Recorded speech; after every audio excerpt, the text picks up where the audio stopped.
Saudações mortais, meu nome é Alan e na minha outra vida eu fui Adam Venture. Bem, é complicado falar sobre isso, mas hoje eu vim falar um pouco sobre consciência mágica, que eu acho que é uma disciplina que se perdeu muito nesse mundo moderno. Em outro momento eu vou falar sobre minha outra vida como Adam, mas hoje eu decidi começar com dragões.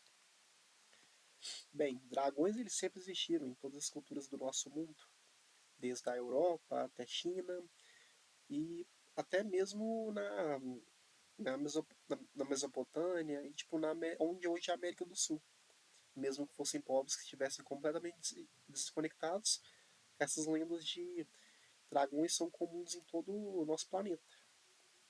Bem, a verdade é que isso aconteceu porque a verdade é, dragões foram reais. Hoje eles são extintos, mas não é tão diferente de tantas outras espécies que se extinguiram. E aqui na consciência mágica, essas aulas que eu venho dar para vocês, falando dessa verdade esquecida, eu acho que dragões seria a melhor forma de contar sobre isso.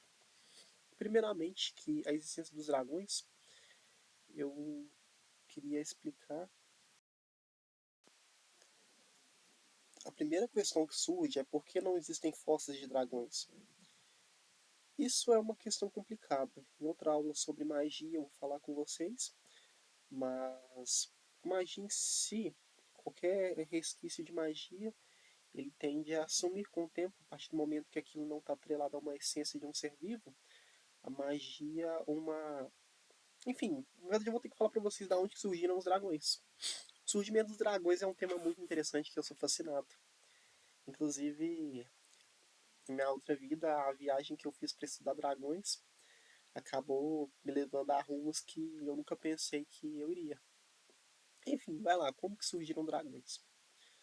Dragões, eles são descendentes de dinossauros, mas aí que fica interessante, eles não desenvolveram no nosso mundo. Os dragões, eles desenvolveram num submundo que é conectado ao nosso. Ah, mas então você está jogando que existem dimensões? É, existem. A própria teoria do Einstein diz que, e da ciência, diz que existem 11 dimensões. Essas 11 dimensões seriam uma de tempo e 3 de espaço. Mas aí você pergunta, tá bom, então o que seriam essas dimensões? Eu vou explicar para vocês.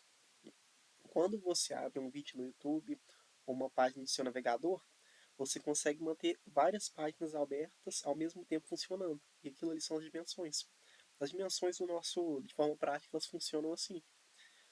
E eu não vou entrar muito nisso agora, porque é toda uma questão diferente, mas dragões, eles descendem da dimensão que hoje a gente considera um inferno.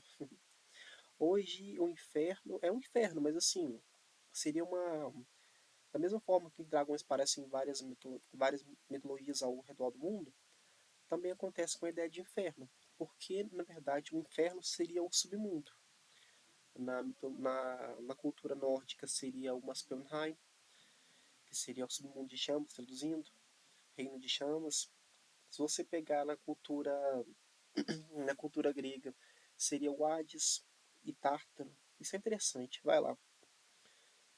Eu vou falar como Hades e Tártaro para ficar mais didático para vocês, porque assim, essa dimensão que é reconhecida como submundo, tem uma questão dela se tratada como inferno, que tem a ver com que quando a gente morre, a nossa essência ela é reciclada pelas essas dimensões.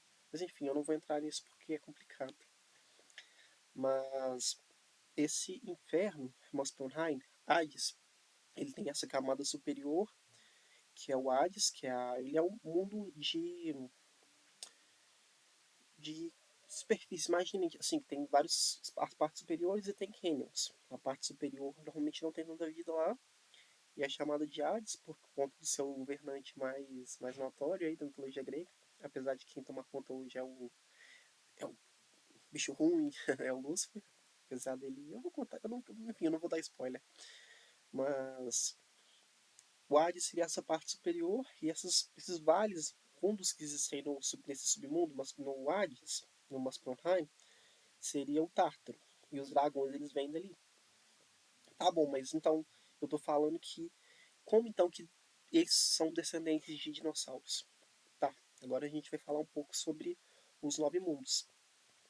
Os nove mundos são nove mundos mesmos.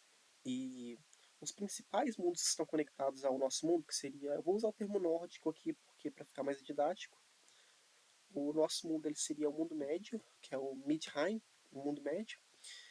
E os mundos que o nosso mundo está mais ligado seriam os dois submundos, que é o Muspelheim, conhecido como Hades às vezes, e o, é, e o Niflheim, que ele também é um submundo, mas assim, ele é mais denotado por ser um mundo gelado, um mundo de névoa, por certas questões. Eu não vou falar hoje sobre o Niflheim, mas enfim.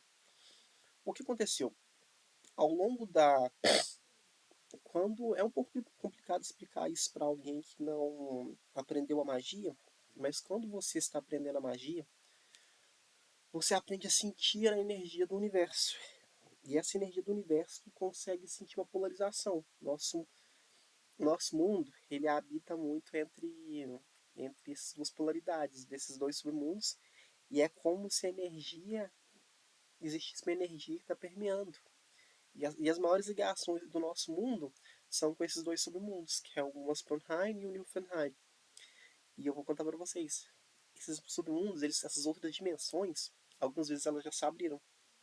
Na maior parte das vezes que elas têm se abrido nos últimos milênios foi por interferência de criaturas inteligentes usando magia, mas elas já se abriram de forma natural. Pelo menos é assim que eu teorizo. Eu não tenho como confirmar, mas provavelmente se abriu de forma natural. E como isso aconteceu?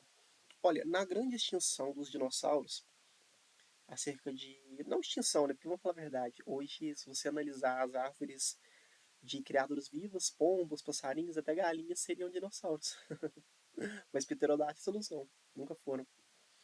Mas, enfim, apesar dessa extinção dos dinossauros, a verdade é que quando aquele meteoro que, ou seja, que ele tenha caído na Terra e matou todas essas criaturas, ou provavelmente ele caiu e ele gerou esses 10 anos de poeira onde que não ocorreu fotossíntese.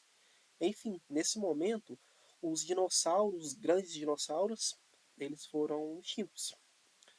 Só que olha que interessante, quando o meteoro caiu e essas várias criaturas estavam morrendo ao mesmo tempo, a amálgama de almas que estavam sendo recicladas e passando por esse ciclo provavelmente fez com que, talvez com temperatura, mas eu não sei, eu sei exatamente se a temperatura teria algo a ver não. Eu acho que sim, mas não tenho certeza. E quando teve essas mortes essa em massa, os dragões eles tiveram tipo, portais abertos para talvez não tenha sido a primeira vez, provavelmente não foi, e eles foram levados ao Muspelheim.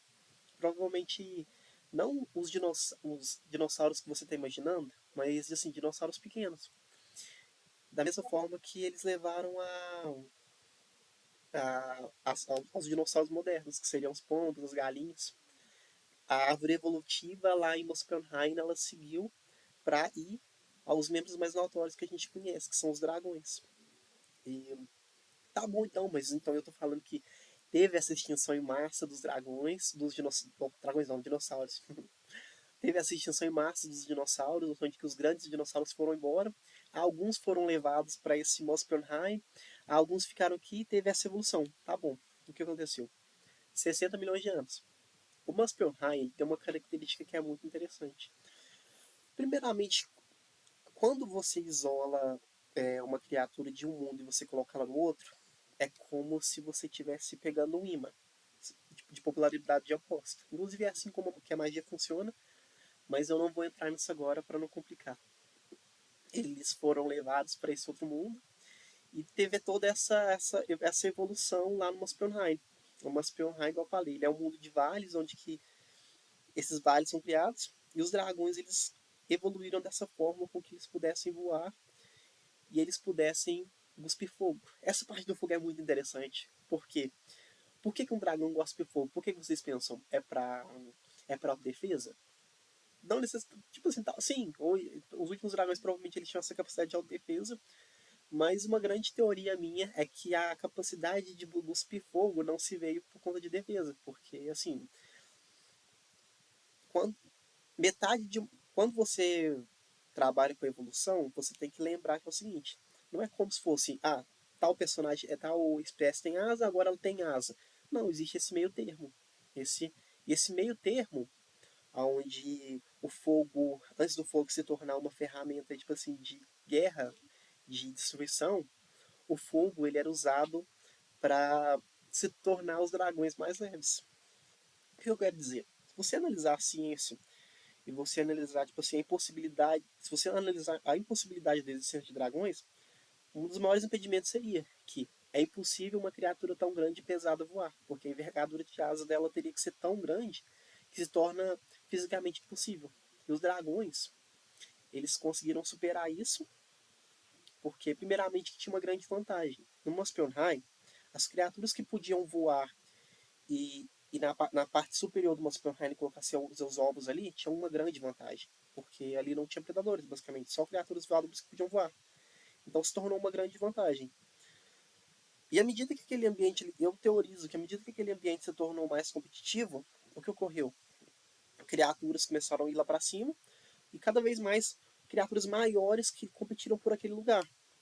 Até que surgiu a vantagem evolutiva de que as criaturas podiam se tornar mais leves. Ou seja, um dragão é como se ele fosse um pequeno balão dentro dele. E dentro de um dragão, além de, claro, provavelmente os ossos dele seriam vazios para se tornar mais leves. Dentro dos dragões existiam basicamente, existiam, infelizmente são extintos, mas existiam essas bolsas de gás que se tornavam mais leves.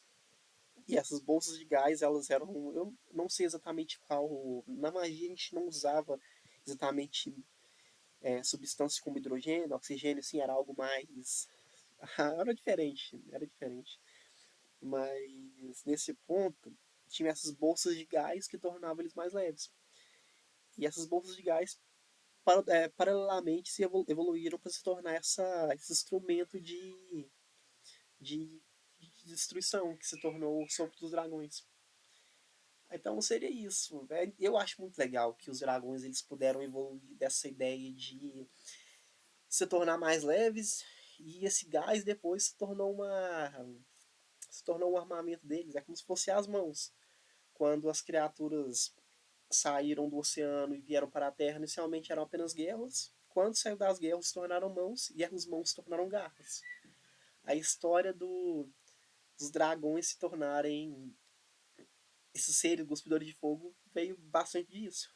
E o que aconteceu? Quando eles começaram a estocar essas bolsas, a evolução foi favorecendo cada vez criaturas maiores e mais poderosas, criando um ciclo de até criar provavelmente o que era o,